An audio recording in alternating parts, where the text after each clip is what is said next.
La, mm, en la sesión anterior habíamos hecho una pequeña introducción a la poesía de Huidobro y habíamos trabajado la relación que se establecía entre lo que se denomina cubismo literario o, en el sentido de Huidobro, el creacionismo, y cómo varios procedimientos poéticos del estilo de la poesía de Huidobro se seguían de los elementos compositivos o pictóricos del cubismo literario. Y ahí habíamos hecho una pequeña relación a partir de la lectura de Octavio Paz en cómo la relación que se establecía entre los procedimientos del cubismo literario, perdón, del cubismo pictórico, se fusionaban con el cubismo literario en la relación de una estética, ¿no? Hoy día dejaremos el trabajo mayormente introductorio y teórico respecto al creacionismo de Huidobro y iremos directamente a la poesía de este para observar dos cuestiones centrales para la definición de lo moderno.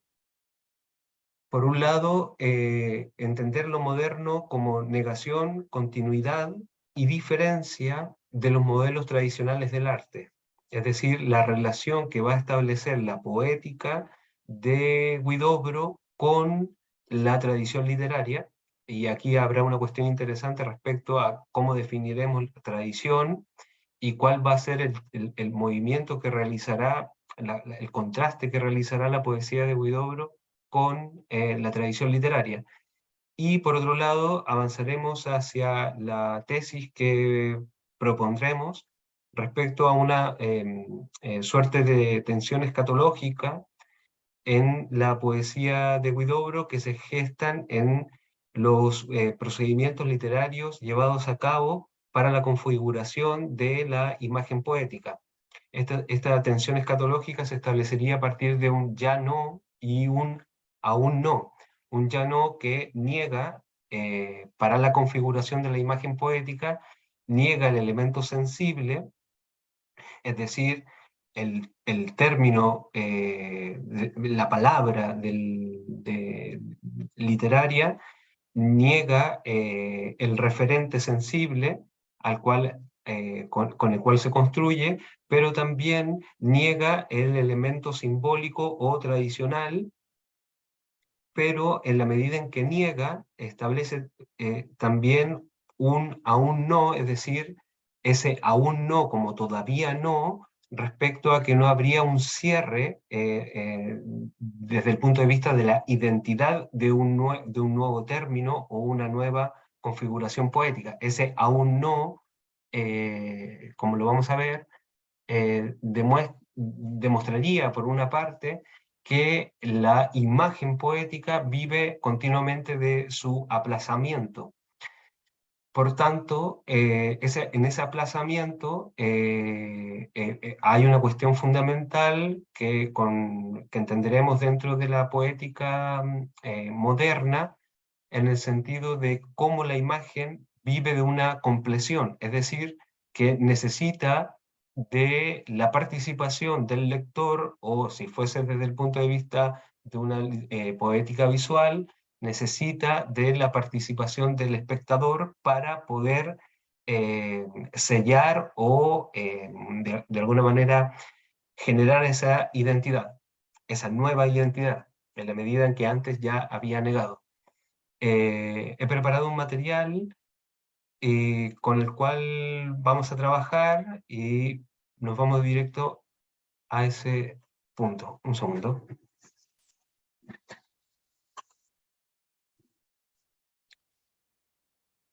Bueno, aquí me avisan si no se ve el, el poema. Vamos a ir directamente a su lectura y eh, luego a su análisis. El poema en cuestión se llama Égloga, lo leemos y luego trabajamos sobre él. Dice: sol muriente, hay una pana en el motor, y un olor primaveral deja en el aire, al pasar, en algún sitio, una canción. ¿En dónde estás? Una tarde como esta te busqué en vano. Sobre la niebla de todos los caminos me encontraba a mí mismo y en el humo de mi cigarro había un pájaro perdido. Nadie respondía. Los, los últimos pastores se ahogaron y los corderos equivocados comían flores y no daban miel. El viento que pasaba amontona sus lanas entre las nubes mojadas de mis lágrimas. ¿A qué otra vez llorar lo ya llorado? Y pues que las ovejas comen flores, señal que ya has pasado. Bueno, antes de comenzar en el desglose, podríamos decir, de este poema, me gustaría abrir la palabra primero para respecto de si alguien puede encontrar de los que conocen, tal vez los que conozcan la poesía de Huidobro o los que conocen el género al cual está haciendo referencia el título, el género literario al cual se relaciona el título, si de alguna manera pueden encontrar en él alguna relación con quién está hablando este poema de Huidobro. Aquí, a quién, a quién está haciendo referencia, o el diálogo.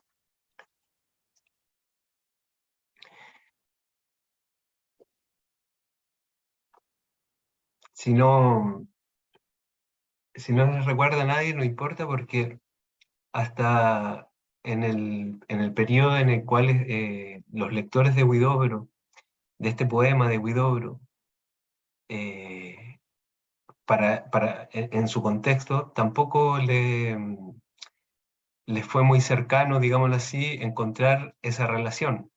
Obviamente estamos dentro de una poesía como la de Huidobro, que es muy sintética, es muy corta, digámoslo así, respecto a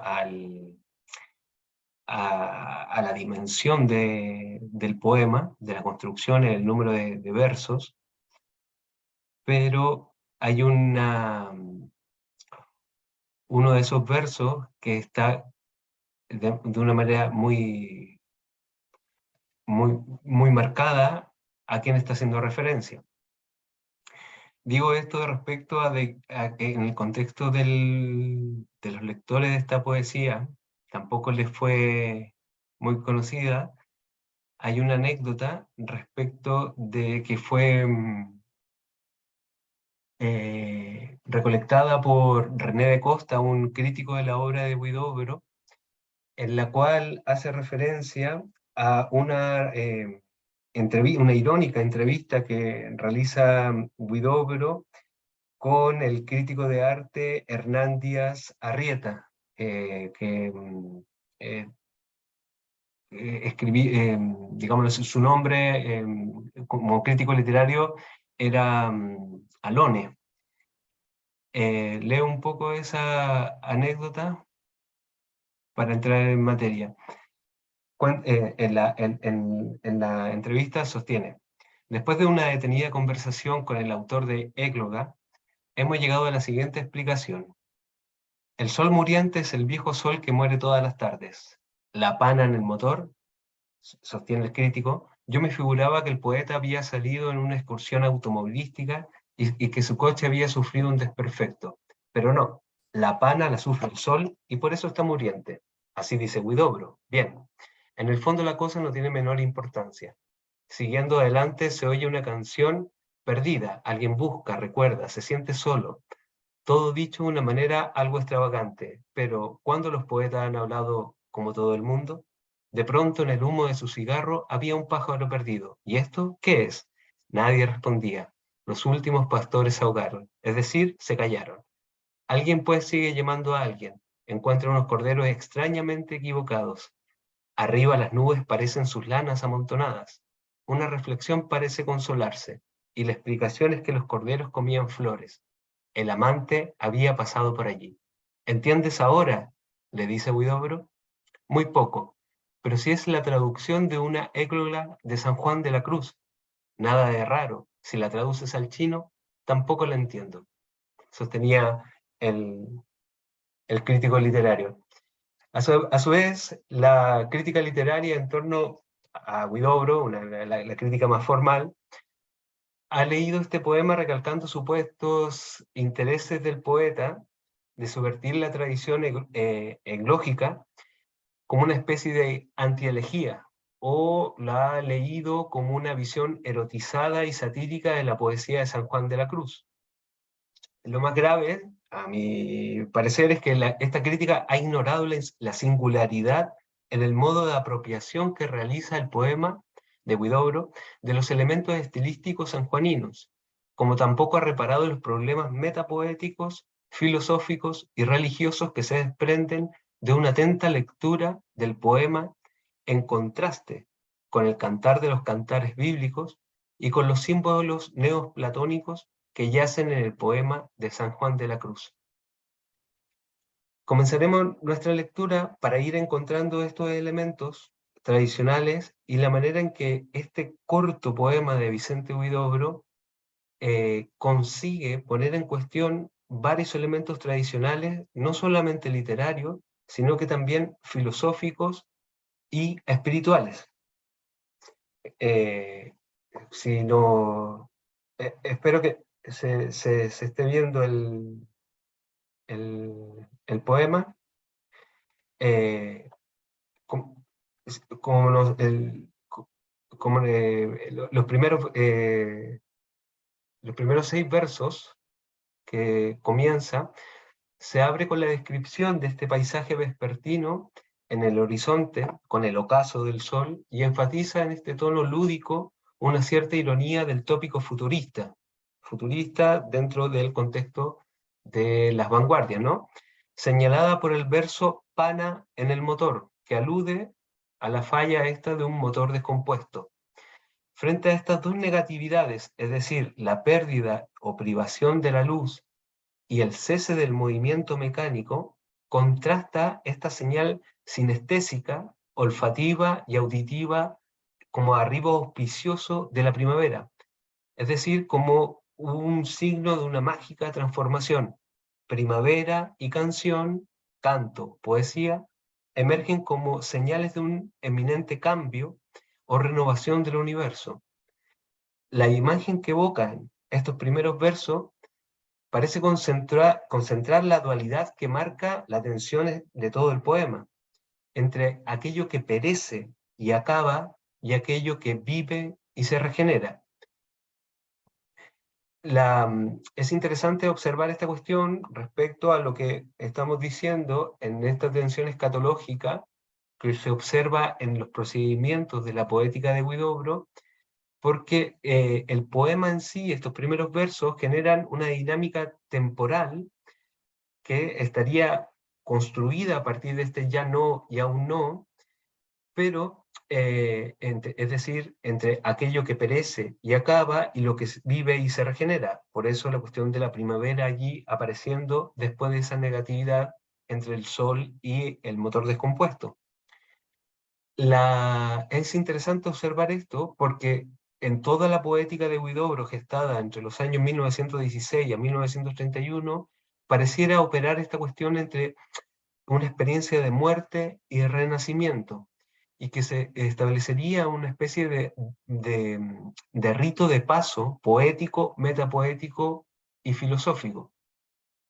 Ahora, para ir viendo estos elementos tradicionales, lo que podemos reconocer en estas primeras, en estos primeros versos con los que se inicia el poema, es que invierte el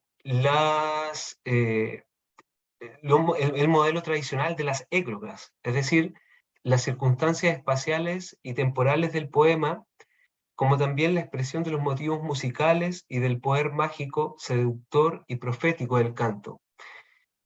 Esta cuestión, cuando hablamos de égloga, estamos hablando del género pastoril, ¿no? Del género bucólico, que es propio, bueno, tiene una larga data, pero cómo nos llega en la lengua, o sea, en la poesía en lengua castellana, fundamentalmente del siglo XVI, ¿no?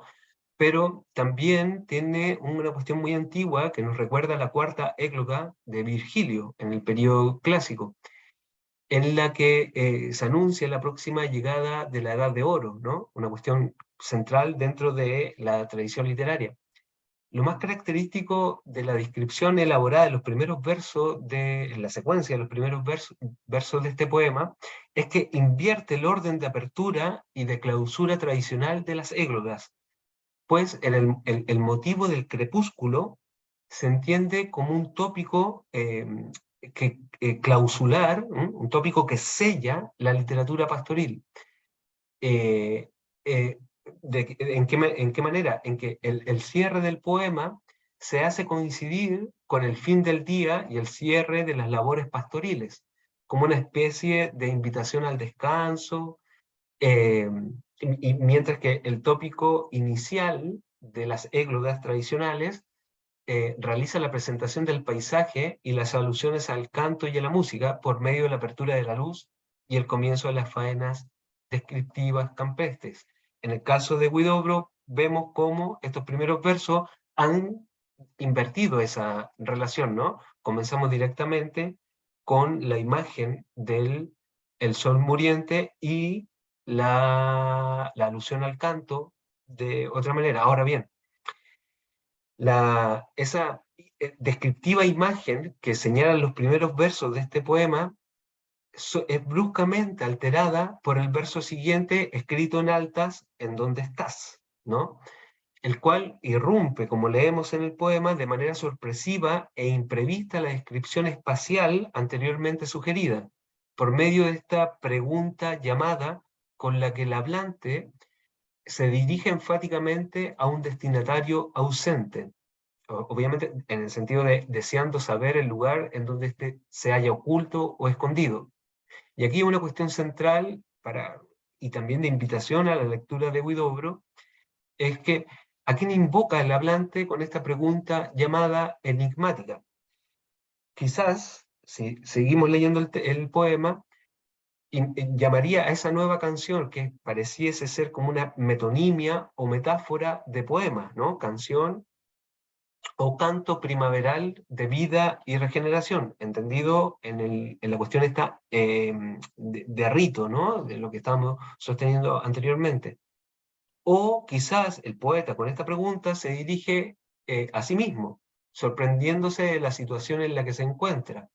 O quizás a otro o a otra, como si necesitara que alguien le escuchara, la acompañe o acogiera su clamor en ese camino al caer en la tarde, en la soledad al iniciar la noche. George Giudice, uno de los lectores de este poema, sostiene que es muy difícil en todo. Égloga pertenece al poema, perdón, al poemario Poemas Árticos, ¿no? Es el libro que contiene este poema. Dentro de todo Poemas Árticos, ¿no? Del año 1918, es muy difícil precisar quién o quién es el tú al cual se dirige el poeta. Y en sí, esta cuestión de no saber reconocer a quién se está dirigiendo es una problemática que trasciende toda la poesía de Huidobro en los años que estamos estudiando, ¿no? Que sería entre 1916 y 1931. Ahora bien, si continuamos esa lectura, la lectura de Égloga desarrollada por Sedomil Goich, otro de los lectores, esta pregunta inquietante, el ¿en dónde estás?, logra introducir en el poema el tema amoroso. Y esta es donde nos vamos a detener en un primer momento. Es decir, la búsqueda del amado ausente, y que está propuesta por el subtexto de el San Juan de la Cruz. Es el motivo este de la ausencia fundamentalmente en donde se puede observar el modo como la égloga de Huidobro se acerca al cántico espiritual de San Juan de la Cruz. ¿Vale? Esta ausencia que aflige hondamente la subjetividad del poeta, la clama por la presencia de lo perdido, pareciera mantener ecos de la primera canción del Cántico de San Juan de la Cruz. En el Cántico de San Juan de la Cruz, en la primera de las canciones entre el alma y el esposo del cántico, el alma que es esposa, que es amada, ¿no? En la poesía de San Juan, se dirige al amado para que le muestre el lugar más cierto en donde éste se haya escondido.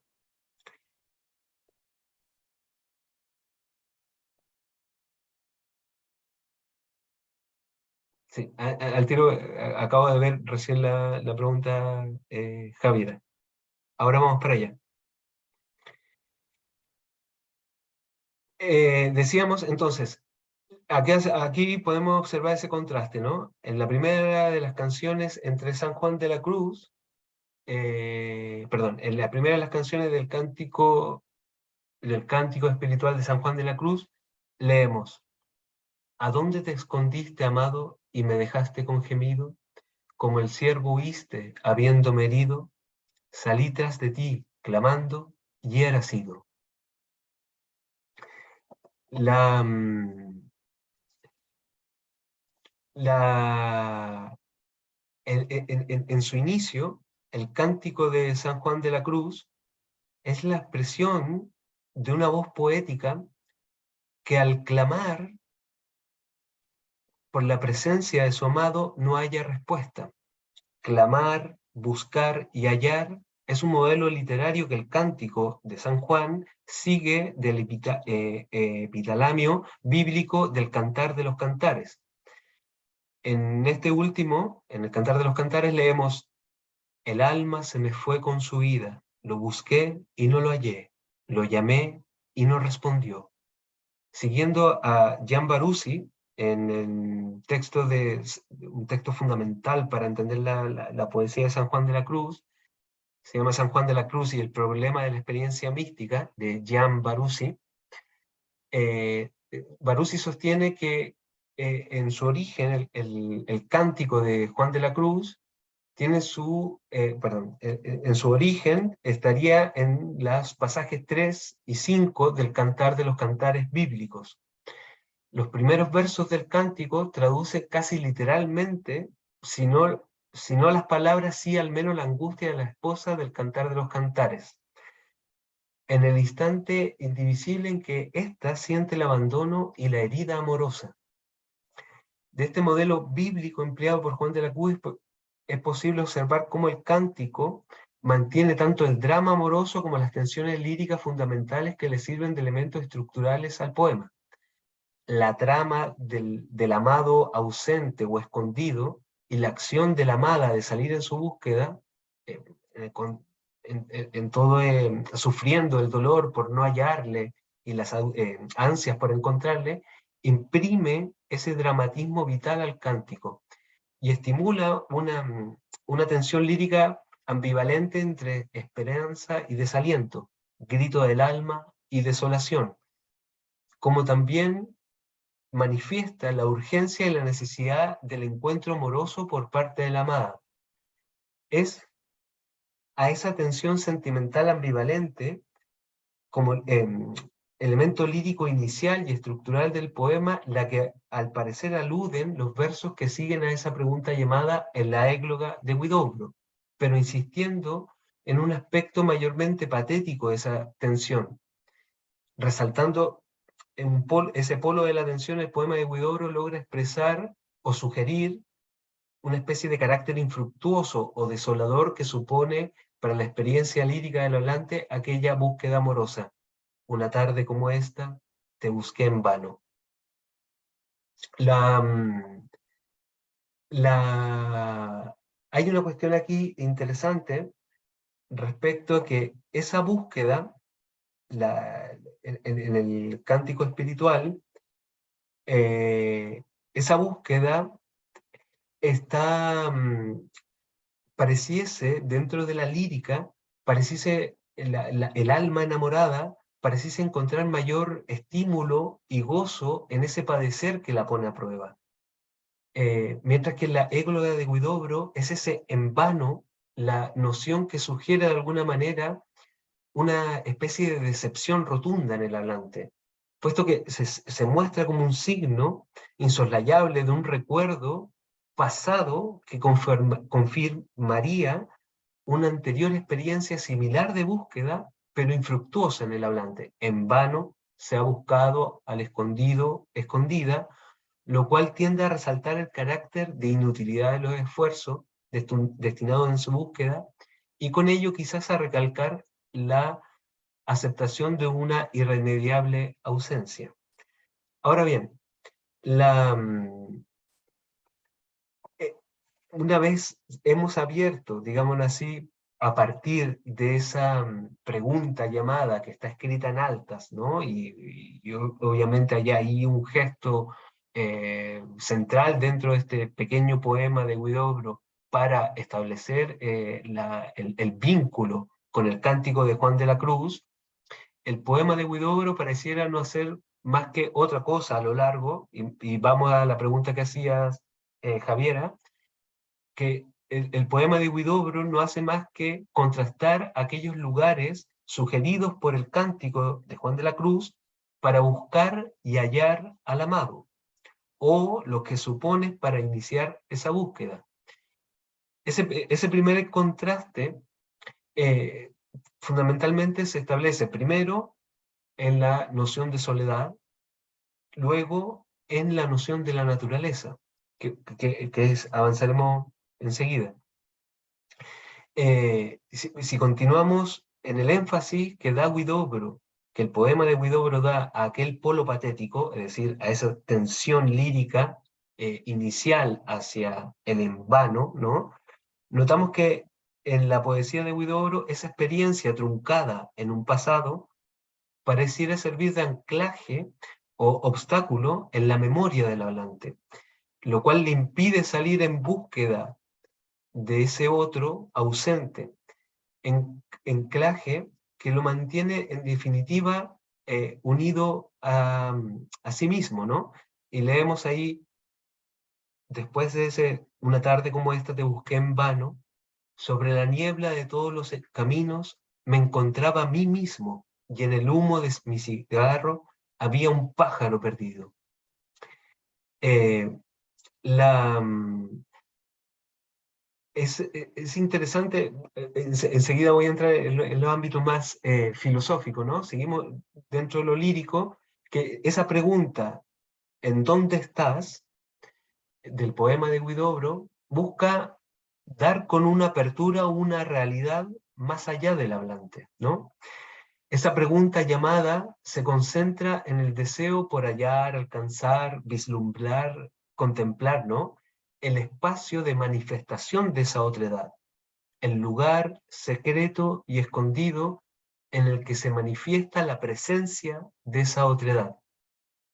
Lo interesante del juego lírico, seguimos dentro de estos elementos, es que la fuerza con que esta pregunta ha sido lanzada hacia el exterior, pareciera volver enérgicamente sobre el poeta, pues sobre la niebla de todos los caminos que supuestamente conducirían hacia esa otredad inaccesible, o al lugar inaccesible de esa otredad, no hallaba sino su propia presencia. Lo interesante del juego lírico es que esa visión aérea, total, confusa y lejana, que expresa el verso sobre la niebla de todos los caminos, que sugiere la sensación de espacio inmenso, inabarcable, imposible de visualizar y comprender, se contrae luego en el cercano y próximo espacio de la interioridad del hablante. Es ese me encontraba a mí mismo el que nos constata, al regreso de ese movimiento, que en esa profunda soledad que desuela al hablante, a través de este tópico del poeta pájaro, que alude a las notas de extrañeza y perdición que embargan la subjetividad del poeta. Es que interesante este juego porque no había sino un pájaro perdido. El afuera, en la búsqueda de esa otredad, devuelve al poeta hacia sí mismo, Es decir, desde un punto de vista en el contraste con la tradición literaria, en estos versos de Huidobro no hay vestigios que nos lleven a encontrar en el plano amoroso, ni el espiritual, el tú poético de la amada o de esa alteridad buscada. El poeta abandonado a sí mismo no posee un destinatario de sus esfuerzos en el tema amoroso. El clamor y el deseo del poeta no llegan aquí a fundirse en el alma, y esta cuestión es interesante, ni en el rostro, ni en los ojos de la amada, ni en la alteridad buscada. En el giro de estos versos se nos hace patente que en esa soledad o interioridad del hablante no es posible ya el tradicional motivo de la amada impresa, grabada o dibujada en el alma, como tampoco la visión platónica de la unión de las dos almas en un solo corazón, un solo ser o unidad indiferenciada. Esta cuestión es central porque adquiere una importancia a lo largo de toda la tradición amorosa en la literatura europea y que es transmitida tanto por las corrientes literarias del el amor cortés, el stilnovismo, el petrarquismo, o ya más cercano a la poesía castellana, en el cancionero peninsular de Garcilaso y durante la poesía del Siglo de Oro. Esta imagen de los ojos de la amada impreso, ¿no? Es un tópico central, ¿no? Este juego, este en vano, esta especie de soledad eh, relativa que establece los primeros versos del poema de Huidobro, genera un contraste eh, radical respecto a esta tradición. Ahora bien, para los propósitos que queremos seguir avanzando y entrar más a elementos filosóficos, hay que observar también que en esa nota de extravío y de perdición que la subjetividad del hablante nos expresa, nos permite comprender que el sentido de la soledad es una cuestión, un tópico central, ¿no? Dentro de toda la tradición eglógica, ¿no? Eh, a partir de ese contraste con las, o sea, de observar el contraste que se genera con la noción de soledad que propone el cántico de Juan de la Cruz. Puesto en ambos poemas se resalta la importancia de la soledad, que la soledad del hablante adquiere para la búsqueda de esa otredad. Eh, en este sentido, el carácter dinámico que en el cántico de Juan de la Cruz, la pregunta del alma, ¿no? Adolorida, la impulsa a salir en búsqueda del amado, siguiendo también el relato bíblico, ¿no? Del Cantar de los Cantares, involucra una decisión y una pérdida para la amada. Ella abandona, ¿no? Al igual que la muchacha del Cantar de los Cantares, lo más propio, cercano y familiar, es decir, más propio, ¿no? Lo más íntimo, y se lanza sobre los caminos tras la huella del amado, alejándose de todo cuanto antes le era próximo y seguro, y avanza hacia un encuentro que supone un gran desafío. Dice allí, ¿no? La canción, en la canción número 3 del Cántico Espiritual de San Juan de la Cruz: buscando mis amores, iré por esos montes y riberas, ni cogeré las flores, ni temeré las fieras, y pasaré los fuertes y las fronteras. Ahora, hay una cuestión clara que eh,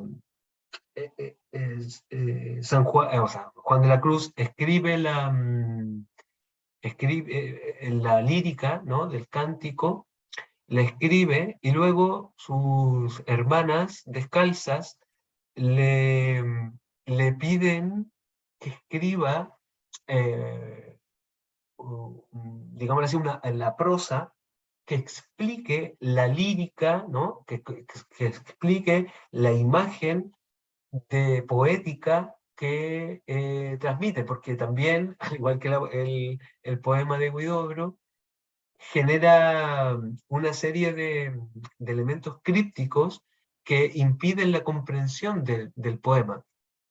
Entonces San Juan escribe la prosa al cántico, en la cual desarrolla todos estos elementos.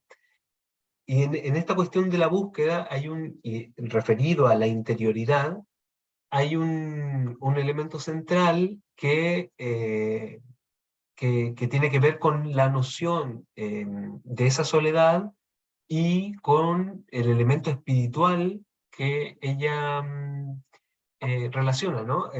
En la prosa o comentario, podemos decirlo así, que escribe Juan de la Cruz a las canciones del cántico, desarrolla una noción de soledad que conjuga dos visiones centrales de la mística cristiana. Quizás, claro, para los que no conocen a Juan de la Cruz, Juan de la Cruz, aparte de un tremendo poeta del Renacimiento, también es un místico, ¿no? Un místico y fundamental de la poesía sensual, erótica y espiritual de la mística cristiana, en lengua castellana. Así como lo es Teresa, ¿no? Eh, en la prosa de lo que estaba refiriendo, en la prosa de las canciones, Juan de la Cruz desarrolla una noción de soledad que conjuga dos visiones centrales de la mística cristiana. Por un lado, la concepción agustiniana de la búsqueda de Dios en el interior del alma, y la visión extática como salida o olvido de sí del pseudo Dionisio Areopagita. En el comentario a las canciones, Juan de la Cruz señala la cierta inutilidad de buscar al amado en las afueras de uno mismo.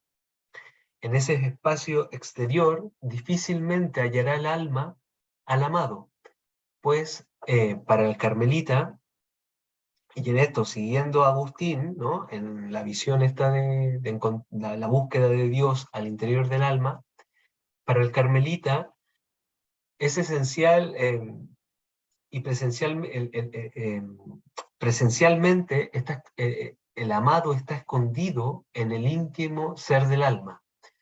Por ello se dirige al alma recordándole, ¿no? En la prosa, cito, ¿qué más quieres, oh alma? ¿Y qué más buscas fuera de ti? Pues dentro de ti tienes tus riquezas, tus deleites, tu satisfacción, tu hartura y tu reino, que es tu amado, a quien desea y busca tu alma. Hasta aquí, con estos pequeños elementos y esta noción, ¿no? De la mística cristiana, y sobre todo en la visión de lo extático en el pseudo Dionisio Areopagita, el movimiento que en la égloga de Huidobro ha dirigido al poeta hacia sí mismo, en la búsqueda de esa otredad, pareciera coincidir con la noción introspectiva que propone la prosa sanjuanina en la búsqueda del amado. Sin embargo, es la nota de extravío, ¿no? En ese encuentro del hablante consigo mismo, la que nos señala la diferencia radical que expresa esta visión de la interioridad y la soledad guidobriana respecto a lo que podemos observar en el Cántico de Juan de la Cruz. Aquí hay una cuestión central, que si seguimos en el Cántico de Juan de la Cruz, el alma es vista como un aposento, en donde el amado mora y es a la vez retrete y escondrijo donde éste está escondido. Aquí una cuestión central, porque si bien el amado se encuentra en el interior del alma, este se halla escondido, ¿no? Por eso esta cuestión de en dónde te escondiste, amado, y me dejaste con gemido. Entonces, aquí hay una cuestión filosófica que viene desde neoplatónica, que refiere a que al interior del alma no pueden caber dos contrarios en un mismo sujeto. Y esta cuestión es central dentro, podría sostener que no solamente desde el punto de vista de la tradición neoplatónica y de la vinculación que tiene con la mística cristiana, sino que también refiere a una serie de elementos que se pueden ver en la alquimia, en la filosofía oculta, ¿no? En el sentido de que dos contrarios no pueden caber en un mismo sujeto. Entonces, si, digámoslo así, desde el punto de vista de la mística que busca la deificación, para poder establecer este vínculo con lo divino, el ser humano tiene que dejar de ser, ¿no? Tiene que dejar de ser todo este elemento mortal para reunirse en la deificatio, ¿no? En el sentido de este. Pero hay una cuestión central dentro del ejercicio espiritual que invita, ¿no? La prosa del cántico de Juan de la Cruz, que es que para salir en búsqueda de esa otredad, eh, que es una búsqueda no hacia la exterioridad, como estamos diciendo, sino que es una búsqueda introspectiva, que dentro de la práctica de la mística cristiana tiene que ver con el recogimiento, ¿no? Y en ese recogimiento, en ese trabajo introspectivo, espiritual, San Juan siempre sostiene que conviene salir al alma de todas las cosas según la afección y la voluntad y entrarse en sumo recogimiento dentro de sí misma, y aquí es una cuestión central, siéndole todas las cosas como si no fuesen. Es decir, que este recogimiento, que es también un conocimiento de sí, es lo primero que debiese hacer el alma para ir al conocimiento de lo divino, ¿no?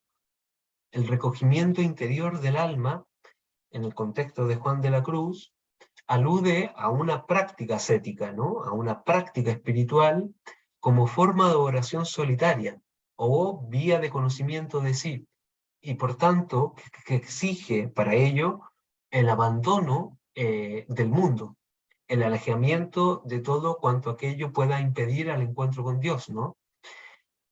Eh, Aquí se juntan varias obras también espirituales de Juan de la Cruz, porque ese recogimiento solitario involucra una negación de los sentidos, ¿no? Un desapego espiritual de ideas, valores, imágenes o representaciones. Esto es muy interesante, puesto que cuando lo veíamos en lo que habíamos trabajado con el barroco, en el trabajo espiritual de, de Ignacio, ¿no? Y establecíamos esta relación con toda la política de Trento en torno a la imagen, ¿no? Esta proliferación de la imagen en el periodo barroco, y que va a tener un contraste con en el cisma, ¿no? Desde el punto de vista estético, con la tradición protestante. Esta proliferación católica de la imagen, a diferencia, en San Juan hay una relación apofática, que se le dice, ¿no? Una especie de estética o de vía mística apofática, en el sentido de que hay un desapego espiritual por la imagen, por la representación, ¿no? Y entonces, puesto que toda imagen, toda representación eh, te mantiene siempre dentro del ámbito de las creencias y convicciones personales y por tanto impiden esa búsqueda al amado. Acá hay una visión ascética muy interesante que después podemos seguir, pero es para ir viendo ese contraste con los versos de Huidobro, ¿no? Y aquí una cuestión central, que para avanzar en ese camino espiritual, en la prosa de Juan de la Cruz, y en este sentido apofático, ¿no? Es que el lugar el puesto del entendimiento debe ocuparlo la fe, ¿no? Y aquí hay una cuestión interesante que respecto al contraste que podemos establecer en la lectura con la égloga de Huidobro, puesto que hay una pregunta lanzada a la otredad, ¿no? ¿En dónde estás? Pero hay una especie que esa soledad o ese impulso que ha devuelto al poeta hacia sí mismo, pareciera el entendimiento tener una cuestión compleja respecto con estas nociones, ¿no?, de extravío que demuestran. Veámoslo un poco más adelante. Eh, esta cuestión de que la fe tiene que tener, debe ocupar el puesto del entendimiento, digámoslo así, es una cuestión elemental dentro de la comprensión teológica, mística, ¿no?, de la lira que propone la prosa del cántico espiritual. Cito a San Juan, dice, nunca te quieres satisfacer en lo que entendieras por Dios o el amado, ¿no?, sino en lo que no entendieras de él. Ama y deleítate en lo que no puedes entender y sentir de él, que eso, como habíamos dicho, es buscarle en la fe. Aquí tenemos estos elementos apofáticos, ¿no?, de negación. Y esa negación, como recogimiento interior, es decir, como negación espiritual, forma parte del proceso de noche y purgación de los sentidos y del espíritu, ¿no? Y que Juan de la Cruz desarrolla en la lira y en la prosa también de otra obra de él, que es La Noche Oscura del Alma y La Subida al Monte Carmelo, dos grandes obras de la noción mística, ¿no?, de Juan de la Cruz. Y aunque esta noción de negación espiritual es extensible a todas sus obras. Este abandono espiritual al mundo, y es una renuncia al yo, al sí mismo, ¿no? Busca encontrar la experiencia ascética por la cual el alma pueda llenarse del tú, de esa otredad divina. Aquí vemos muchos elementos también parecidos al mundo del Zen, ¿no? En este trabajo, ¿no?, espiritual. Y todo este trabajo, toda esta soledad espiritual que debe realizar el alma para el encuentro con lo divino, no basta para conseguirlo, pues lo decisivo para ese encuentro, y aquí una cuestión muy cristiana, solo puede venirle de manera pasiva. Bueno, también en el Zen, ¿no? Solo puede venirle de manera pasiva. O sea, hay un trabajo espiritual que es activo, ¿no? Pero que en el fondo, para poder llenarse de esa dicha, hay un momento de pasividad. Y en el caso de la prosa y de la lira de Juan de la Cruz, es cuando el alma se torna perdedora y una vez toda perdida, es ganada por lo otro, ¿no? Y eso desde el punto de la lírica lo encontramos en la canción 20 del Cántico Espiritual, donde dice, pues, pues ya si en el ejido de hoy más no fuere vista ni hallada, diréis que me he perdido, que andando enamorada me hice perdidiza y fui ganada.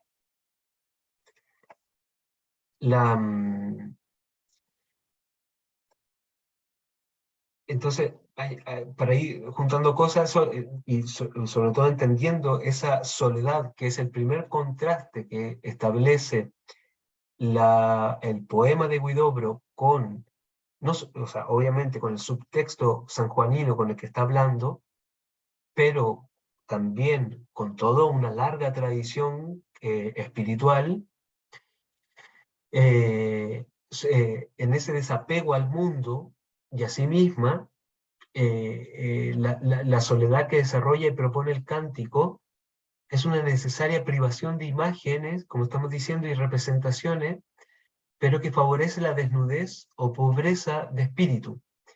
porque en eso, en fin, es verdaderamente salir en búsqueda del amado. En la prosa, San Juan lo sostiene. Es de saber que este salir espiritualmente se entiende aquí de dos maneras.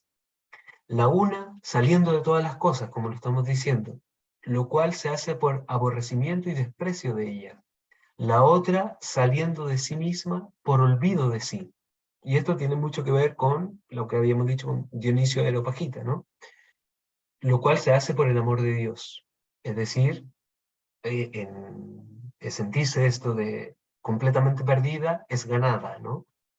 Porque cuando éste toca al alma con las veras que se va diciendo aquí, de tal manera la levanta que no solo la hace salir de sí misma por olvido de sí, pero aún de sus quicios y modos e inclinaciones naturales la saca clamando por Dios.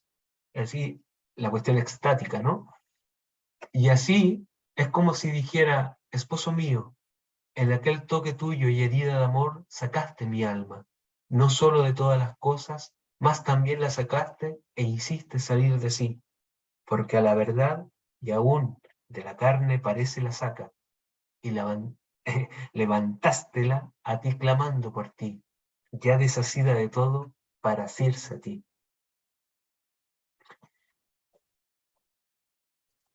La, Si seguimos en ese significado abierto por la noción de soledad, como interioridad y salida de sí que propone la prosa del cántico para la búsqueda del amado, notamos que ese me encontraba a mí mismo de el poema de Huidobro,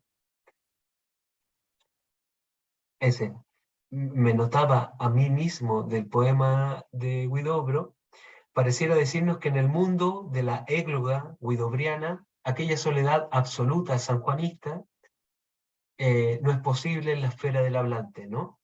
Hay, por tanto, en el hablante de la égloga guidobriana solo una soledad relativa. Y esta cuestión es interesante para notar el contraste entre una noción de soledad renacentista, ¿no? Bucólica, y una soledad en el contexto de inicio del siglo XX. Es una soledad relativa, pero nunca absoluta. Y esta cuestión es interesante porque el límite de esa soledad es ese mí mismo, que la aferra así como límite infranqueable de esa subjetividad. Es ese límite el que constantemente le está haciendo referencia a algo imposible de superar o trascender, que es la cuestión que veíamos, la noción, la clase anterior, respecto a esa noción tratada por Hugo Friedrich en la poesía moderna de la trascendencia vacua, ¿no? Hay un límite en esa soledad que le es imposible superar o trascender. ¿Y cuál es esa cuestión? Es la propia mismidad de esa subjetividad, ¿no? Me encontraba a mí mismo. El concepto de soledad que sugieren estos versos de Huidobro y que contrastan con la soledad mística y estática de Juan de la Cruz, nos lleva más al ámbito de la identidad que al de la alteridad. Pero ojo con esto porque es una identidad alterada por los signos del extravío, que puede considerarse una alienación del hablante, producida quizás por esa misma ausencia del otro, que incapacita e impide al hablante la transformación amorosa. Es esa noción de soledad que... Un segundo, no sé por qué se cambió esto. Aquí estoy. Es esa noción, ¿no? Me encontraba ahí mismo, es lo que estamos diciendo, ¿no? Es esa noción de soledad, ese límite que la lleva hacia el sí mismo, ¿no? Y que en la noción de extravío, esta nota de extravío, decimos que hay una alienación del hablante. Es esa noción de soledad en la égloga de Huidobro, la que pareciera tener una noción cercana a la soledad que propone Karl Bessler. Bueno, les voy a anotar el nombre para aquellos que les interesen estos temas, porque... ah, Un segundo. Porque el trabajo que realiza Karl Fessler es muy interesante respecto también con la noción de soledad en la poesía portuguesa, el saudade, ¿no?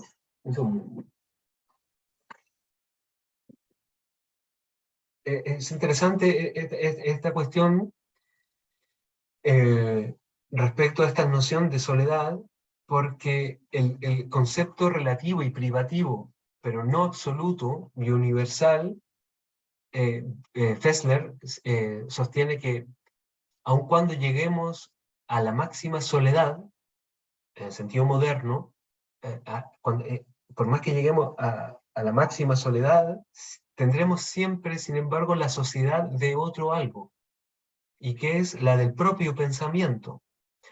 Solo en el grado de la anulación estática de la conciencia y del místico olvido de sí mismo coinciden soledad y aislamiento.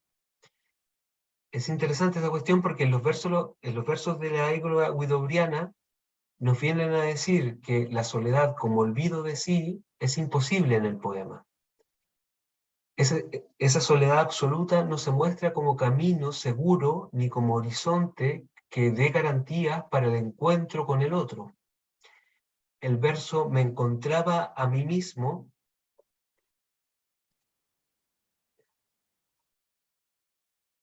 vale, enseguida sigo con eso, Javier. El verso "me encontraba a mí mismo", con el que retorna el hablante en esta pregunta llamada, ¿no? Sobre la niebla de todos los caminos, me encontraba a mí mismo. Hay una cuestión aquí, para los que hacemos filosofía, dice, ese me encontraba a mí mismo. La pregunta que uno podría hacerse es que si cierra la puerta a la comprensión agustiniana del encuentro con lo divino a partir de la introspección o recogimiento del alma, o inclusive con la visión del furor o entusiasmo amoroso platónico que se desarrolla en el Fedro. ¿Es el sentido que la noción de soledad pretende sugerirnos en el poema de Huidobro, al afirmar que en esa búsqueda del amado o del otro no hallaba sino su propia presencia? Lo que permite insistir en este contraste entre las dos nociones de soledad que estamos trabajando es el tópico del poeta pájaro, o símbolo lírico de la interioridad del alma del hablante, el cual se lleva a cabo en estos dos poemas, en el de Juan de la Cruz y en el de Huidobro. Con este tópico se puede reconocer ahora en el ámbito ya lírico, no tanto filosófico y espiritual, la distancia conceptual y espiritual que se establece entre estas dos nociones de soledad. Las canciones 33 y 34 del cántico reúnen de forma lírica la comprensión sobre la soledad desarrollada en el cántico. Allí leemos: la blanca palomica al arca con el ramo se ha tornado, y ya la tortolica al socio deseado en las riberas verdes ha hallado. En soledad vivía, y en soledad ha puesto ya su nido, y en soledad la guía a solas su querido, también en soledad de amor herido. Los elementos bíblicos, neoplatónicos, que están en juego en estos versos es total, ¿no? Y en el sentido de que el, el pájaro solitario y contemplativo del poema sanjuanista, como símbolo lírico del alma aligerada, elevada y deshacida de todas las cosas y de sí misma, que, como dice en el verso, en soledad vivía y en soledad ha puesto ya su nido, halla allí su hogar y su descanso, sola, desnuda, libre de afecciones e imaginaciones. Pues en el fondo de esa soledad, el alma encuentra la guía de su amado. El trabajo del conocimiento o recogimiento interior lleva a una pasividad del alma en donde el amado es quien actúa, guía al alma enamorada, atrayéndola hacia sí. lo cual, sostiene San Juan, no hiciera él en ella si no la hubiera hallado en soledad espiritual.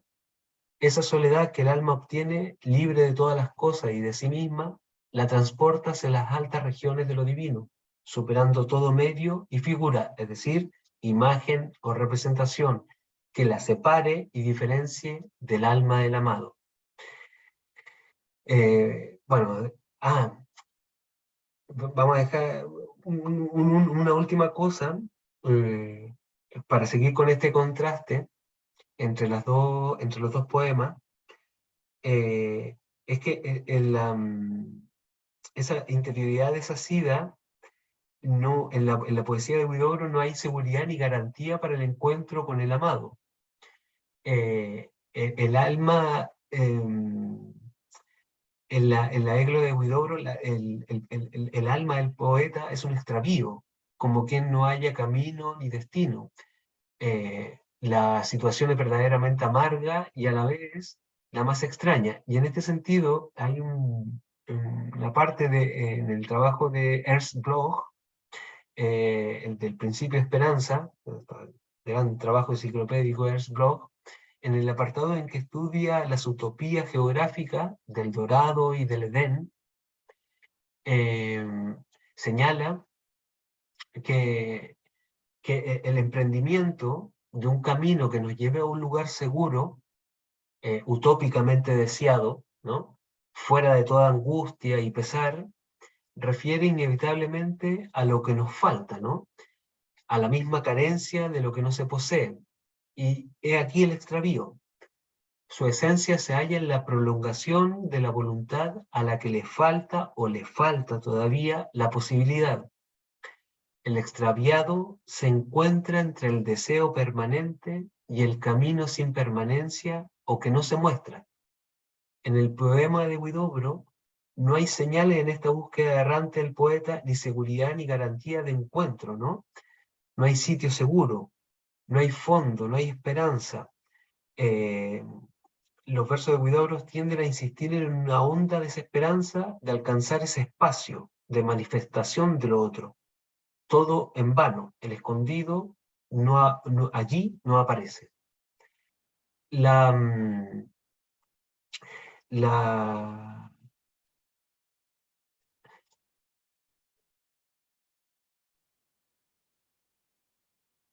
sí, vuelvo al poema de Huidobro, dice, luego de esto, ¿no? Había un pájaro perdido, dice que el clamor de esa subjetividad, es decir, que va en búsqueda del otro, escondido, no hay sino una constatación desoladora, que expresa el último verso que tenemos aquí en pantalla, ¿no? Nadie respondía. Entonces, en el horizonte en el horizonte que ha abierto esta dolorida pregunta del hablante, no hay sino silencio. En él ya no hay, no se escucha, ¿no?, el llamado del amado, ni son reconocibles ya las voces de sus últimos mensajeros. Y aquí entramos lo que preguntaba Javier en la primera pregunta.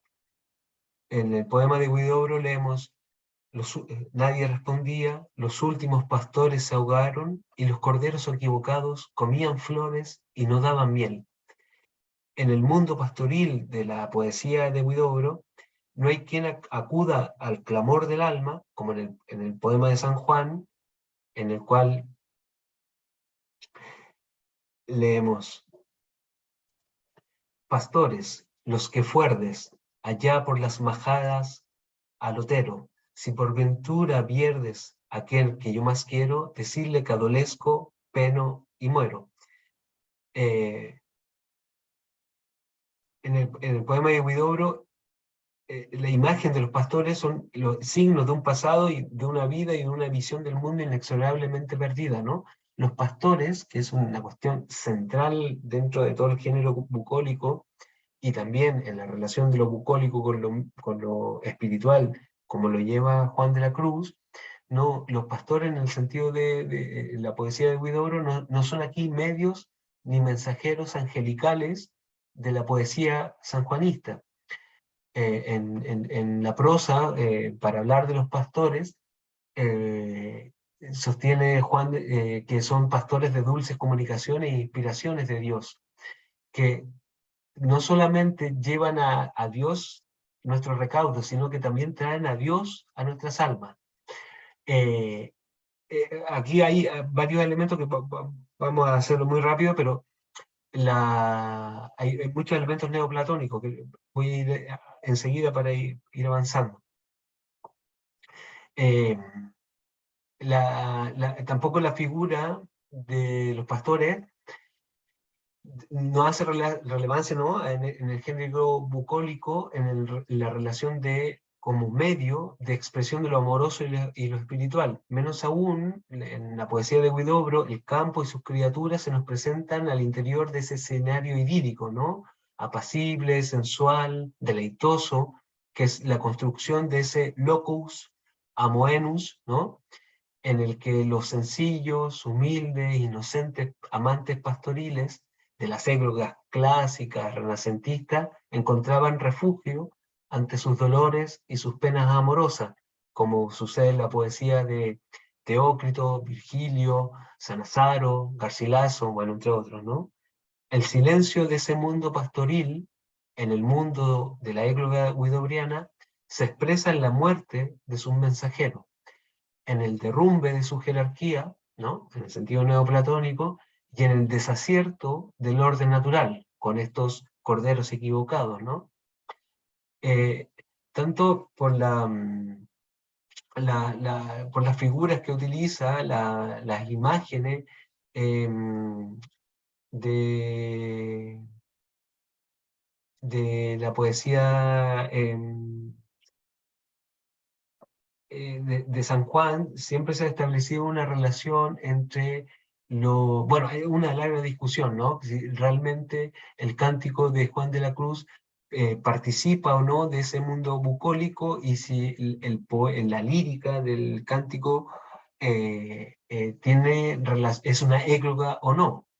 Hay una amplia discusión. Yo tomo partido porque sí, y el tomar partido, que el cántico de Juan de la Cruz pertenece al género eglógico, permite también, si nos ponemos con los lentes de cómo lo lee Huidobro, ¿no?, en este poema, para establecer la relación, estaría dentro de ese mundo bucólico.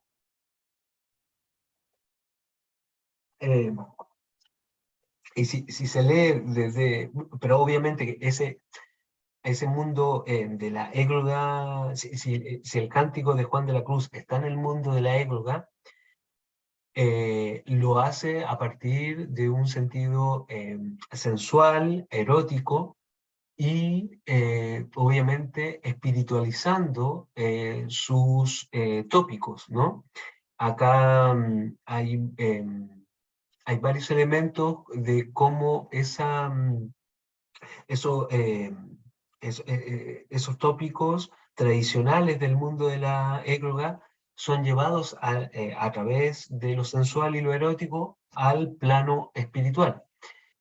Pero si seguimos la lectura que quiere plantearnos el poema de Huidobro en relación con el mundo de la égloga sanjuanina, quizás el poema de Huidobro está haciendo referencia a un desgaste de estas figuras, está claro, ¿no?, y de esos motivos literarios del mundo pastoril tradicional y de sus modelos de expresión, y también alude a una pérdida de la noción renacentista sobre la naturaleza y los valores involucrados en ella.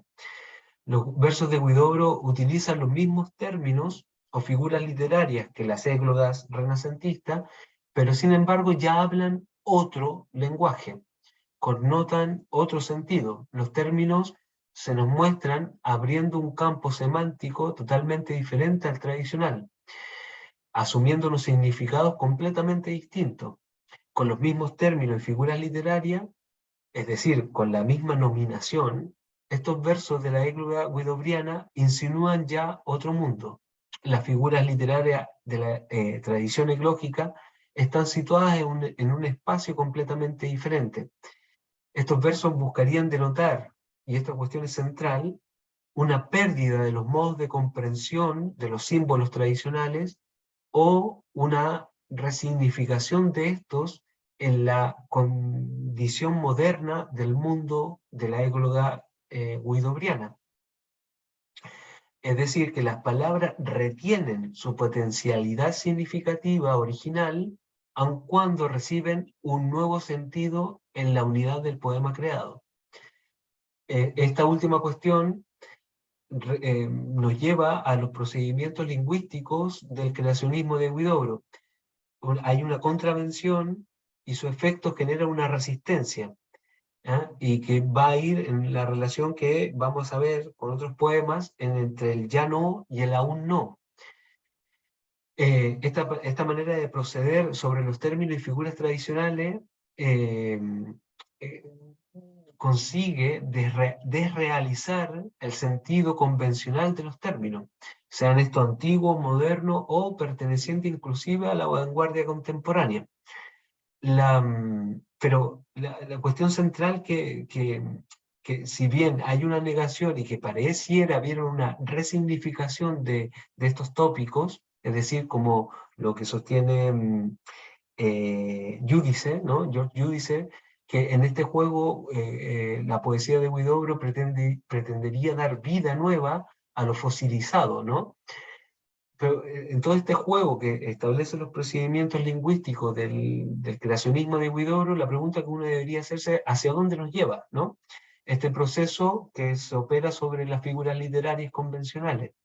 ¿Cuál es el sentido que esconde el uso de estas figuras, ¿no? Eh, eh, y al hacernos este tipo de preguntas, al interior de la crítica misma de los que han leído este poema de Huidobro, propondría una lectura de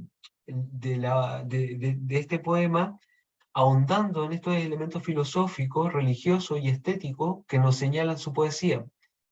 Y en este sentido, lo que deberíamos preguntarnos es qué nos dicen el uso de estas figuras y estos símbolos, ¿no? Si lo contrastamos. Y a nuestro parecer, bueno, a mí, a lo que nos lleva es a demostrar una crisis del concepto renacentista de naturaleza. Y aquí hay una cuestión interesante, porque la, mm, el desacierto de estas figuras, ¿no?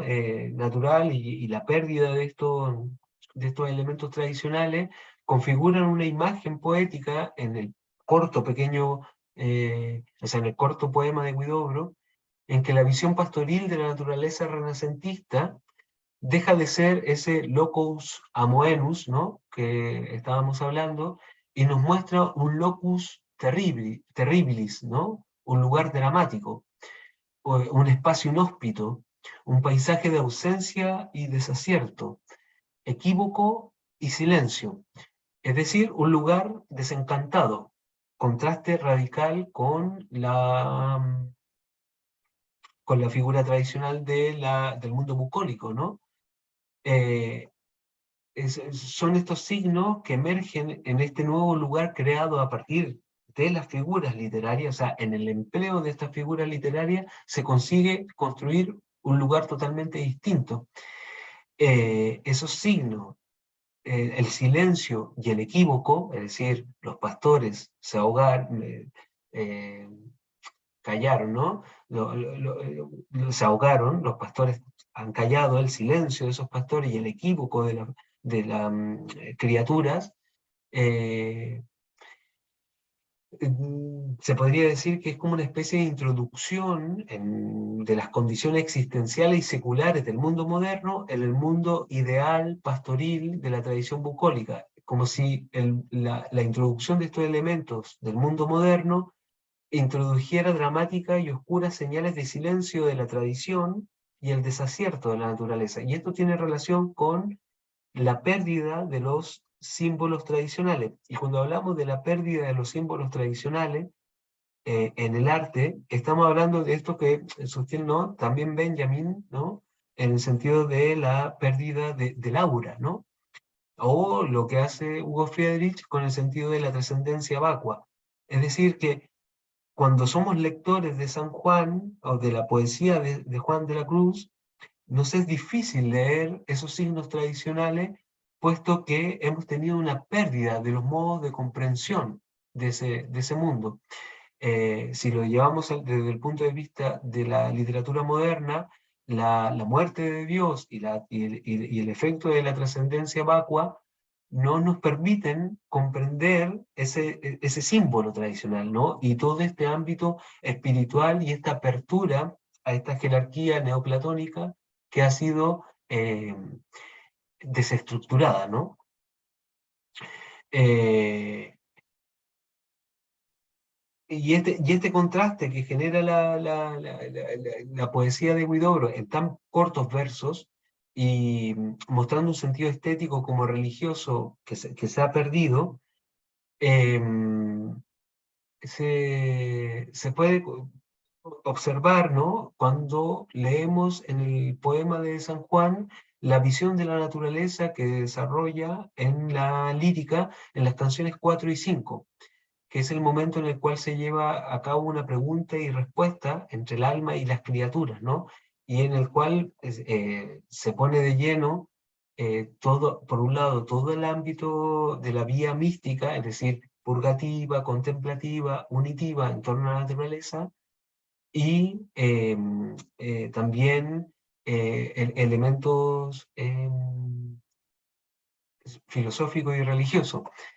Esas canciones en el Cántico de Juan, lo encontramos en el 4 y 5, dice, cuando el alma pregunta, ¿no?, a las criaturas por su amado, dice, oh bosques y espesuras plantadas por la mano del amado, oh prado de verduras, de flores esmaltados, decir si por vosotros ha pasado. Y aquí observar la cuestión eh, cristiana, ¿no?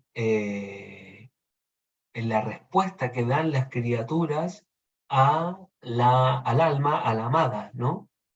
Dice, mil gracias derramando, pasó por estos sotos con presura, y yéndolos mirando con su sola figura, vestido los dejó de hermosura. Es interesante, segunda visión, voy a ir muy rápido, porque se ven los elementos platónicos, perdón, neoplatónicos y cristianos que estarían participando de la visión de la naturaleza en el poema de San Juan de la Cruz. Eso de mil gracias, ¿no? Es la noción esta de la gracia que se transmite a partir del verbo, ¿no? Que sería de Cristo, ¿no? Que con su sola figura, ¿no?, mirándolos, los, lo- los dejó vestidos de hermosura, pero también nos llevaría al ámbito bíblico del Génesis, ¿no? Cuando leemos en el Génesis, y vio Dios que esto era bueno, ¿no? En los primeros versos, es decir, que tanto uno como otro lleva a esa imagen de una gracia que se entrega a la naturaleza, ¿no? Una gracia que está repartida por las criaturas. Y esto lleva también al ámbito de místico, neoplatónico, y cristiano, en el cual desde la piedra, ¿no?, desde el mineral hasta, lo- hasta el grado de la conciencia, tendría una participación con el orden divino. La naturaleza participa del orden divino en diferentes escalas del ser, y esas escalas del ser forman esta jerarquía por la cual desde la piedra hacia los más altos grados de conciencia, pasando por el ser humano y luego hacia los ángeles, se puede llegar al orden de lo divino. Y aquí hay una cuestión interesante, porque a partir del estudio, es decir, si en la soledad vimos todo ese ámbito de la vía purgativa, ¿no?, de los sentidos y del espíritu como soledad y recogimiento para el encuentro con el amado, en esta visión de la naturaleza, Juan de la Cruz nos lleva a ese ámbito contemplativo, es decir, en el cual la naturaleza misma es manifestación de lo divino, como imagen o semejanza del amado. Entonces, la naturaleza se muestra como un lugar de encuentro con lo divino, ¿no?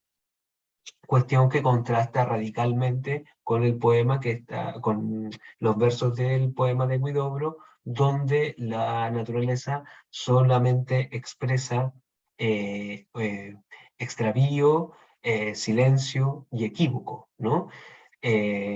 Ahora bien, si dentro de la vía mística decimos que estos dos, desde el punto de vista espiritual, esto, tanto la vía purgativa que nos llevaría a la soledad como la vía contemplativa que nos llevaría al encuentro con la naturaleza y con las criaturas como participación de lo divino, existe otro ámbito que es el lado unitivo, y es que en esa unión con lo divino también participa la naturaleza.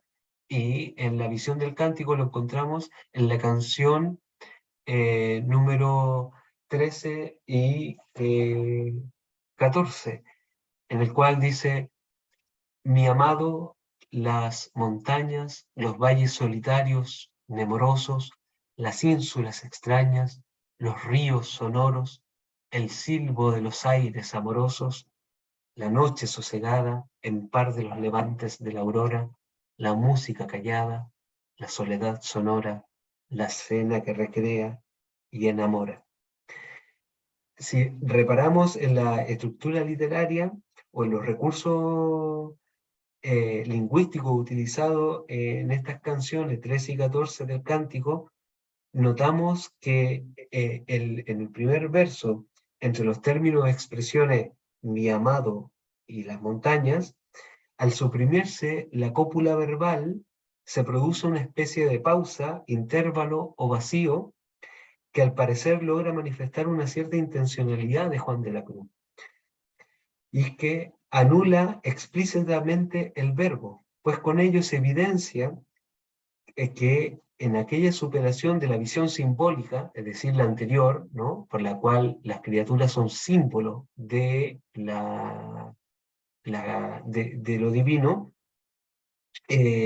al anular el verbo ser en, en la estructura de estos versos, supone que para la estructura o jerarquía ontológica del ser, la separación entre la criatura y el creador, o la distancia entre lo visible y lo invisible, o lo humano divino,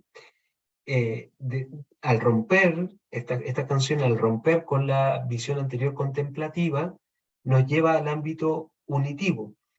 Es decir, estaríamos en estos versos desde un punto de vista filosófico fuera de una ontología del ser, pues el amado, Dios creador, digamos, se haya implicado en su sujeto y en su predicado. Es decir, desde un punto de vista filosófico, no hay un qué respecto de un qué, ni un algo respecto de algo, sino la unión de todo con todo. Y lo que une al alma con el amado, o a las criaturas con el creador, no es el ser, sino el amor. Y aquí una cuestión central dentro de la propuesta de la mística cristiana neoplatónica.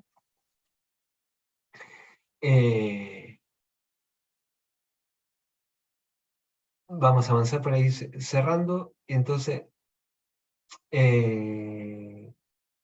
podemos decir que la, estos dos, tras analizar estos dos momentos, digamos así, del cántico, que configuran la visión poética y espiritual de la naturaleza, podemos reconocer como los procedimientos lingüísticos que operan en la égloga de Huidobro no solo se reducen a contrastar y transformar los modelos y figuras literarias de la tradición eglógica o bucólica, ¿no?, sino, digamos, sino también consiguen contrastar nociones religiosas, filosóficas y ontológicas que están como trasfondo de la visión sobre la naturaleza renacentista, y que nos sigue llevando a este ámbito que estoy sosteniendo de la pérdida de los modos de comprensión, lo cual lleva de alguna manera a la cierta imposibilidad de una lectura teológica basada según los criterios del pasado bíblico, clásico, en sentido platónico, o renacentista, neoplatónico. Ahora bien, si bien desde un punto de vista poético se ha puesto en contraste tanto el ámbito de la soledad como la naturaleza, como encuentro con lo divino, los últimos versos del poema de Huidobro, con el que sella este poema, eh, sugieren una cuestión interesante, ¿no? Que dice, al final, ¿no? Dice, el viento que pasaba amontona sus lanas entre las nubes mojadas de mis lágrimas. ¿A qué otra vez llorar? Lo ya llorado, y pues que las ovejas comen flores, señal que ya has pasado. La, eh, aquí hay una cuestión interesante, ¿no? Porque, digamos así, en todo este contraste que ha hecho el poema, podemos encontrar una especie de vida tras la muerte del pasado y de la tradición, una cuestión insólita, ¿no? Que con el cual se cierra el poema. Pues, y aquí es una cuestión interesante porque contra las expectativas y garantías, digámoslo así, que teníamos de encuentro con lo divino a lo largo del poema, eh, porque hemos visto que lo único que ha hecho ha sido contrastar y frustrar, ¿no? Los lugares que el cántico nos ha propuesto para encontrar al amado. La égloga de Huidobro señala que la unión amorosa con el amado está cegada para el hablante. El silencio y el equívoco de las figuras y símbolos del mundo pastoril, ideal y místico, son señales de ausencia, como diciendo, este mundo ya ha desaparecido, ¿no? Los signos de su ausencia se corresponden con las imágenes de un mundo degradado y con la interioridad del hablante que posee las mismas notas de extravío, pérdida y confusión. Y a ello deberíamos sumar que el tono de abatimiento, tristeza y llanto, ¿no? Donde aparece una conjunción entre el hablante y el cielo, eh, que no es sino una especie como de lamentación, y en eso seguiría de alguna manera dentro del género bucólico, es una especie de lamentación por la pérdida del otro, divino, ¿no? Y del mundo ideal de la égloga, ¿no? Ese mundo de lo que decía, ¿no? El locus amoenus, porque ese código de lectura de la naturaleza para encuentro de lo divino ha sido destruido, ¿no? Y entonces, ¿a qué otra vez llorar lo ya llorado, ¿no? Que Giudice lo lee como, estos versos lo lee como, ¿a qué otra vez escribir lo ya escrito, ¿no? Y entonces es esa nueva condición del mundo moderno la que convence al hablante, en el poema de Huidobro, de la ausencia definitiva del amado. Pero en esa negación que reconoce la ausencia, la pérdida de la experiencia mística pasada, de los modelos tradicionales de comprensión de la naturaleza, de la interioridad y de la soledad espiritual, de las figuras literarias y de los símbolos religiosos, sucede una suerte de retorno al mundo habitual, o reencuentro con el mundo, que cierra el poema. Y con este movimiento se expresa, paradójicamente, la manifestación de una extrañeza y de un misterio que deja el amado en su paso por el mundo de la égloga huidobриana. En los versos, y pues que las ovejas comen flores, señal que ya has pasado, en ese retorno, ¿no? En este cierre del poema, en este retorno a lo habitual, se hace manifiesto el paso del amado y la dificultad que genera esa señal para la comprensión final del poema, señal que ya has pasado. ¿Cómo debe ser interpretada y asumida esa señal que deja el amado en el mundo de la égloga huidobриana? Como una señal de que ya ha pasado y que por tanto está ausente, lo cual confirmaría la negación operada durante todo el poema con los lugares que ha propuesto el subtexto sanjuanino, ¿no? Para el encuentro con el amado. O más bien, deberíamos dar crédito a que esta señal alude a algo que acontece de manera gratuita en el poema, a algo que sobreviene al final como a modo de sorpresa, que aunque buscado, surge de manera inesperada, como una especie de actuación milagrera de la ausencia, y, o sea, que logra invertir la ausencia en presencia, un milagro que hace ver la presencia. De este modo, algo de lo cual antes no habíamos tenido noticia, porque solamente habíamos visto el contraste, aparece de forma imprevista, de repente. Nos sobrecoge la sensación de que esa señal nos aleja de todo cuanto habíamos entendido anteriormente en el poema. Es decir, hay una especie de júbilo recóndito, de dicha inesperada. Parece embargar la experiencia del hablante y del lector, ¿no? Porque tras la desolación a la que se los había obligado a transitar por los espacios ya caducos del pasado y de la tradición, frente a esto, el desenlace de la experiencia poética suscitada al atardecer, si volvemos al primer verso, en el mundo de la égloga de Huidobro, pareciera transformar la ausencia en presencia, a una suerte de fuerza, actuaría una especie de fuerza oculta, secreta y misteriosa, como manifestación de un imposible, que subyace en el poema y que genera el atractivo final de su interpretación y comprensión. ¿Cómo comprender, entonces, esa señal que deja el amado en el poema de Huidobro? Esa señal se nos presenta, entonces, de manera enigmática, ¿no? Confusa, pero inminente. Guarda en su interior un secreto, que es el que posibilita su atractivo poético, y que demanda al lector, en forma parenética, ¿no?, desvelarlo, interpretarlo, para su encuentro o comprensión. Esa señal resulta enigmática en la medida en que no podemos asir a su expresión un objeto. Seguimos dentro de la literatura de los procedimientos lingüísticos de Huidobro, ¿no? No podemos asirle a su expresión un objeto, ni una determinación semántica precisa. No alude a una entidad, ni a un referente estable. No anuncia ni enuncia ninguna denotación, sino más bien confirma lo que dice. El retorno a lo habitual. Las ovejas comen flores. Y esa es la señal del paso del amado. Es un acto de habla, digámoslo así, siguiendo a Austin, ¿no?, que se define como performativo. Hace lo que dice, es decir, se convierte en una cuestión ontológica. Pero frente a esa señal, ¿no seguimos de algún modo anclados en esa ambigüedad que dificulta su interpretación del poema? El paso del amado puede referir a su ausencia como a su presencia. Nos genera una especie de imposibilidad de comprender no solo la imagen poética creada a partir de esa expresión oscura e incongruente, sino el poema en su cabalidad, su sentido final.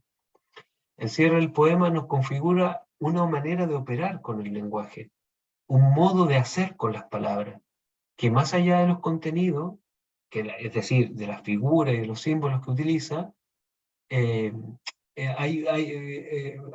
aquí sucede que los procedimientos de de la poética de Huidobro se acercan a la forma del lenguaje místico, en la medida en que entendamos la mística como lenguaje. Aquí hay una cuestión central, lo utiliza Michel de Certeau, eh, eh, cito, ¿no? Dice, ante la, la mística, ¿no?, es ante todo de esta manera como son místicas. Oscurecen o hacen desaparecer las cosas designadas. Las ocultan en un lugar secreto, inaccesible, como si entre el referente y lo mostrado, el significado que lo señala, el sentido que los articula, se derrumbara. Esa ruptura es la caída del signo. Quedan las palabras giradas de tal manera que muestran su propio estatuto, una impotencia. Este uso del lenguaje nos lleva directamente a la prosa nuevamente del cántico de San Juan de la Cruz. Es ese hablar en extrañas figuras y semejanza. ¿Eh? Es una producción de misterio y de secreto. Y es esa cuestión final la que logra vincular estos dos poemas, estas dos églogas, ¿no? Que, que hemos leído contrastando sus motivos y figuras.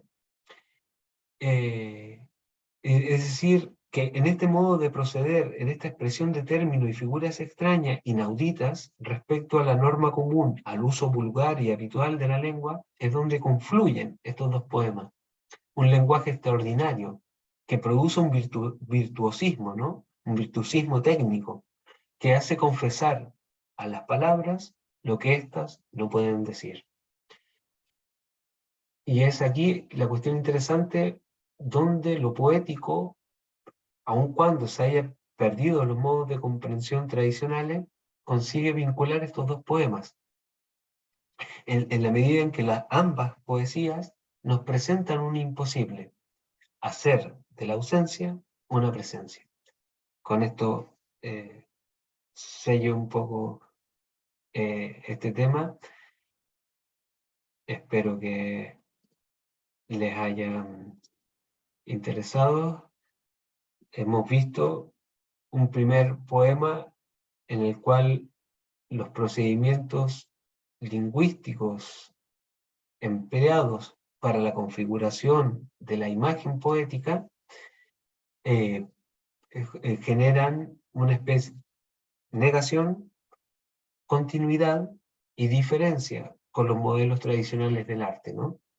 Y hacen de esto a través de un juego en la cual se niega el referente sensible, se niega el símbolo tradicional, pero aún no es otra cosa, ¿no? Y este es el juego entre esa tensión escatológica, entre tradición y novedad que nos presenta la poesía de Huidobro. Y desde el punto de vista de la composición del poema, lo que nos lleva a plantearnos es que cómo un poema tan pequeño, en el sentido de la cantidad de versos con el cual está compuesto, cómo un poema tan pequeño consigue tener una fuerza tan radical que nos permite acercarnos no solamente a lo literario, sino que también a ámbitos metapoéticos, pero también a ámbitos espirituales, filosóficos. Son poemas tan pequeños, nos ha hecho transitar desde el siglo VII anterior a nuestra era hasta el siglo XX. Esa es la riqueza que tiene la poesía de Huidobro, que puede ser leído en contraste con la tradición literaria, pero su riqueza poética no solamente está allí, o sea, no solamente cuando leemos este poema reconociendo el subtexto sanjuanino es que se nos abren estas posibilidades interpretativas, sino que también existe una riqueza per se en el poema que es en el virtuosismo técnico que tiene, que hace de la ausencia una presencia, ¿no? Y una cuestión enigmática que está palpitando allí en el poema, y lo cual nos lleva a observar o a defender, digámoslo así, que aun cuando se viva en el fenómeno de la muerte de Dios, es decir, de la muerte de todas esas certezas que en el pasado eran garantía de seguridad y de un orden y de una jerarquía de la naturaleza en relación con lo divino, y en un mundo que también vive la, el desacierto, el extravío y la escisión del sujeto moderno, es posible, y también en ese mundo moderno de la crisis de los modelos de representación tradicionales del arte y de la crisis de los modelos de representación político, es posible todavía por el arte, la magia y la esperanza de un nuevo mundo. Con esto sellamos, espero que les haya interesado, gracias por mantener su atención y les agradezco si tienen alguna consulta.